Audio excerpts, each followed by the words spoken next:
Shri P Mammikutty.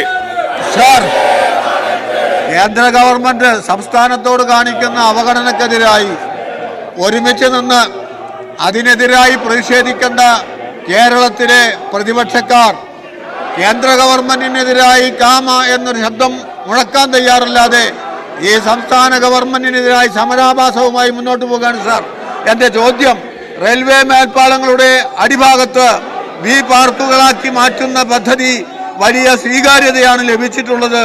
അതുകൊണ്ട് തുടർന്ന് പുതുതായി എത്ര പ്രദേശത്ത് വി പാർക്കുകൾ ആരംഭിക്കാൻ ഉദ്ദേശിക്കുന്നു?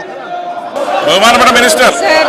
സംസ്ഥാനത്ത് ഏറ്റവും ശ്രദ്ധേയമായിട്ടുള്ള പദ്ധതികളിൽ ഒന്നാണ് ബഹുമാനപ്പെട്ട അംഗം ഇവിടെ ചൂണ്ടിക്കാണിച്ചിട്ടുള്ള സർ, ഈ പാലങ്ങൾക്ക് അടിഭാഗത്തുള്ള വി പാർക്ക് പദ്ധതി സർ അതിൽ വലിയ ജനസ്വീകാര്യതയും അതിൽ ലഭിച്ചിട്ടുണ്ട് എന്നുള്ളത് നമ്മുടെ മുന്നിലുള്ള ഒരു യാഥാർത്ഥ്യമാണ്. ആളുകൾ തന്നെ ഈ വി പാർക്ക് പദ്ധതിയെക്കുറിച്ച് വലിയ രീതിയിൽ അവരുടെ അതിലുള്ളൊരു അഭിനന്ദനവും ഒക്കെ തന്നെ രേഖപ്പെടുത്തുന്നുണ്ട് സർ. ഈ ഒരു വി പാർക്ക് പദ്ധതി 7 ഇടങ്ങളിൽ പുതുതായിട്ട് ആരംഭിക്കുന്നതിനുള്ള നടപടികൾ സ്വീകരിച്ചിട്ടുണ്ട്. അത് തുടരുകയാണ് സർ.